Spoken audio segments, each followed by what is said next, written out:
ఓం మహాగణాధిపతే నమ. ఓం గంగణపతే నమ. ఐం సరస్వత్యే నమ.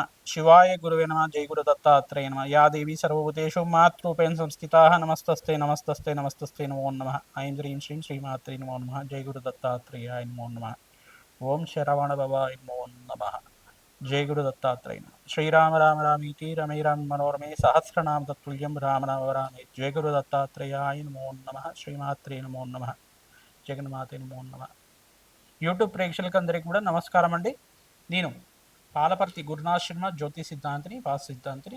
మీకంతా కూడా జ్యోతిష్ సంబంధమైన విషయాలంతా కూడా అందరికీ కూడా విశ్లేషణ చేయడం జరుగుతుంది. ప్రధానంగా చూసుకుంటే ఈ రోజున అందరికీ కూడా ఒక కష్టంలాగా, అందరికి కూడా ప్రతి ఒక్క మానవుడికి కూడా ప్రతి ఒక్క సమయంలో ఎప్పుడో ఒకసారి అందరికి కూడా కష్టంలాగా ఉండే, తీరని బాధగా ఉండే ఒక జ్యోతిష్ సంబంధమైన పరిష్కారం అందరికి కూడా చెప్పడం జరుగుతుంది. ప్రధానంగా చూసుకుంటే రుణ బాధలు, ఆర్థిక ఇబ్బందులు కానీ, రుణ బాధలు కానీ, దీర్ఘకాలికంగా ఉండే అప్పుల బాధలైనా కానీ ఎటువంటి పరిష్కారం చేసుకోవడం వల్ల శీఘ్రాతి శీఘ్రంగా రుణ బాధలు తీర్చుకోవడానికి ఏ దేవతని ఏ సమయంలో ఈ యొక్క ఆచార విధానాలతోటి, ఏ యొక్క విధి విధానాలతోటి సులభమైన పరిష్కారం అంతా కూడా చేసుకోవడం వల్ల జాతకరీత్యా కానీ, గోచారరీత్యా కానీ ఎటువంటి గ్రహాలంతా కూడా కారణమవుతాయి. ప్రధానంగా జ్యోతిష్య పరిభాషలో అంతా కూడా ఈ యొక్క జ్యోతిష గ్రంథ ఆధారంగా అంతా కూడా చెప్పడం జరుగుతుంది. జ్యోతిష శాస్త్ర ప్రామాణికంగా అందరికి కూడా చెప్పడం జరుగుతుంది. విశేషంగా మేము చెప్పే పరిష్కారం చేసుకోవడం వల్ల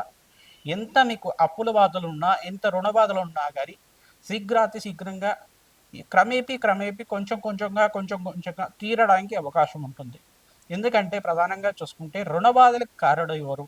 ప్రధానంగా చూసుకుంటే వచ్చిన సంపాదన కన్నా ఎక్కువ ఖర్చులు ఉన్నప్పుడు మనకి ఎప్పుడైనా కానీ ఆర్థిక ఇబ్బందులు ఉన్నప్పుడు కానీ, డబ్బు సరిపోకపోతే కానీ అప్పులు చేస్తూ ఉంటారు. ప్రధానంగా ఏదైనా వస్తువు కొనుక్కోవడానికన్నా కానీ, లేదంటే ఒక గృహాన్ని కొనుక్కోవడానికైనా కానీ, లేదు అంటే కనుక ఎలక్ట్రానిక్ వస్తువులు ఏదైనా కొనుక్కోవడానికైనా కానీ అప్పులు అనేది చేస్తూ ఉంటారు.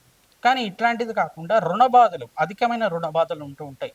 అంటే దీర్ఘకాలికంగా అప్పుల మీద అప్పు మీద అప్పు చేసుకుంటూ పోతూ ఉంటే కనుక అది దీర్ఘకాలిక రుణ బాధలు అని చెప్పేసి అంటారు. ఆ రుణ బాధల నుంచి బయటపడడానికి, లేదు మేము అప్పులు ఇస్తున్నాము, అప్పులు వసూలు కావట్లేదు, రుణ బాధలు ఉంటున్నాయి, రుణ బాధల నుంచి బయటపడడానికి కష్టంగా ఉంది, వడ్డీ పెరిగిపోతుంది కానీ అసలు తీరట్లేదు, ఇటువంటి కష్టాలంతా కూడా బయటపడడానికి సులభమైన మార్గం అంతా కూడా మీకు అంతా కూడా చెప్పడం జరుగుతుంది. ప్రధానంగా చూసుకుంటే ఇక్కడ లగ్న చక్రవశాత్తు మేషాది ద్వాదశ రాశుల వాళ్ళకి, మేషాది ద్వాదశ లగ్న వాళ్ళకి అందరికి కూడా ప్రధానంగా చూసుకుంటే లగ్న చక్రమే ప్రధానంగా జన్మజాతకమే ఈ యొక్క విశ్లేషణ చేయడానికి అవకాశం ఉంటుంది. మీ జన్మజాతకం అంతా కూడా చూసుకొని లగ్న చక్రవశాత్తు ప్రధానంగా మీకంతా కూడా షష్ఠ స్థానము, అష్టమ స్థానము, దశమ స్థానము మరియు పంచమ స్థానం అంతా కూడా కేంద్రంగా చెప్పడం. మరి షష్ఠ స్థానం అనేది రోగస్థానము, రుణస్థానం అని చెప్పేసి అంటారు.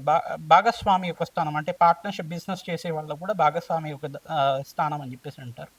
ఈ యొక్క స్థానాన్ని కేంద్రంగా చేసుకొని ప్రధానంగా ధనస్థానం కానీ, మరియు ఇక్కడ వ్యయస్థానం కానీ, ఖర్చులు ఎక్కడ పెరుగుతున్నాయి, ఈ యొక్క గ్రహాల యొక్క స్థితిగతి ఆధారంగా, జన్మజాతకంలో ఉండే గ్రహాల యొక్క స్థితిగతి ఆధారంగా పరిష్కారం చెప్పడం జరుగుతుంది. మరియు దీన్ని అన్వయం చేసుకోవాలి. గోచార చక్రానికి ఏ రకంగా ఈ యొక్క గ్రహస్థితి ఈ సంవత్సరం అంతా కూడా ఏ కాలంగా మనకు అనుకూలంగా ఉంటుంది, ఎంతవరకు అనుకూలంగా ఉంటుంది, ఆర్థిక ఇబ్బంది నుంచి బయటపడడానికి ఏ గ్రహాన్ని ఎక్కువ మనం పూజ చేసుకుంటే కనుక శీఘ్రాతి శీఘ్రంగా రుణ బాధల నుంచి బయటపడడానికి అవకాశం ఉంటుంది. రత్నశాస్త్ర ప్రకారంగా ఏ ఉంగారాన్ని ఏ సమయంలో, ఏ యొక్క నక్షత్ర సమయంలో కానీ, హోరా సమయంలో కానీ ఆ యొక్క ఉంగరం ధారణ అంతా కూడా రత్నశాస్త్ర ప్రకారంగా అంతా కూడా రత్నాన్ని ధారణ చేయడం వల్ల అఖండమైన పుణ్యప్రాప్తితోటి, అష్టేశ్వరి యోగంతో మీకు అంతా కూడా శీఘ్రాతి శీఘ్రంగా రుణ బాధల నుంచి బయటపడడానికి అవకాశం ఉంటుందో తెలుసుకుందాం.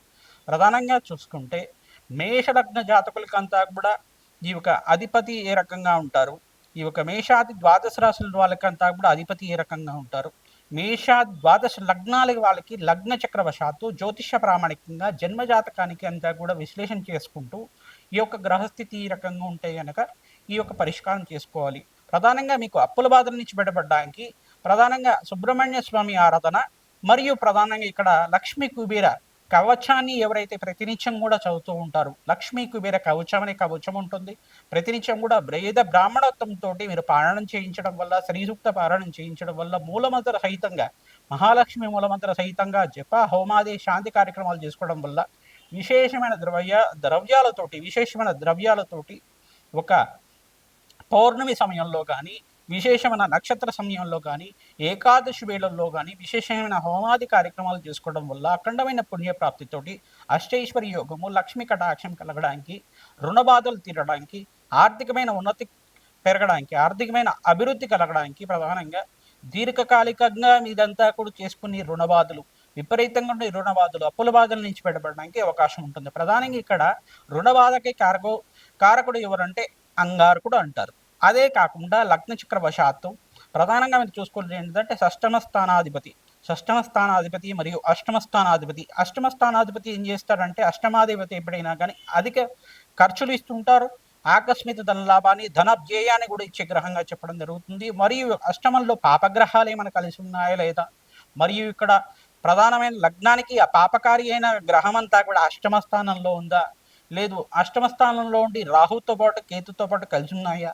లేదు అది నీచ స్థానం పోడి ఉందా, పంచమ స్థానాధిపతి నీచ స్థానం పొంది ఉన్నాడు, ద్వితీయంలో పాపగ్రహాలు కలిసి ఉన్నాయా, ఇటువంటి అన్వయం అంతా కూడా గ్రహాల యొక్క కూటమి అంతా కూడా చూసుకోవాల్సి ఉంటుంది. ఇంత విశ్లేషణ చేసుకోవాలి, ఇంత అనాలిసిస్ చేసుకున్న తర్వాత ఇంత విశ్లేషణ చేసుకొని ఒక నిర్ణయానికి రావాల్సి ఉంటుంది. మరియు ఇక్కడ ఏం చేయాలి, గోచార చక్రానికి అన్వయం చేసుకోవాలి. ఇక్కడ అన్వయం చేసుకోవాలి అని చెప్పేసి అంటే కనుక జ్యోతిష్యాన్ని తెలుసుకున్న వాళ్ళకి మాత్రమే, జ్యోతిష్య పరిభాషం అంతా కూడా అర్థం చేసుకున్న వాళ్ళకి మాత్రమే అర్థమవుతుంది. ప్రధానంగా జ్యోతిష్య పండితులతోటి మీ జన్మజాతకం చూపించుకోవడం వల్ల నా పరిస్థితి ఈ రకంగా ఉంది, నేను ఇంత అప్పులు ఇచ్చాను, లేదా ఇంత అప్పులు నాకు అవుతున్నాయి, ఈ అప్పుల బాధల నుంచి కానీ రుణ బాధల నుంచి వేయడానికి బయటపడడానికి మార్గం ఏమంటే జాతకం చూపించి జాతకం అంతా కూడా విశ్లేషణ చేయించుకొని మీరు పరిష్కారం చేసుకుంటే కనుక శీఘ్రంగా రుణ బాధల నుంచి బయటపడడానికి అవకాశం ఉంటుంది. మీకు ప్రధానంగా మేషాది ద్వాదశ రాశుల వాళ్ళకి ఎటువంటి రత్నధారణ చేయడం వల్ల, ఎటువంటి దోష పరిహారార్థం చేసుకోవడం వల్ల శీఘ్రంగా అప్పుల బాధల నుంచి బయటపడడానికి అవకాశం ఉంటుందో తెలుసుకుందాం. ప్రధానంగా చూసుకుంటే రుణ బాధలకి కారణం అంతా కూడా అంగారకుడు అంటారు.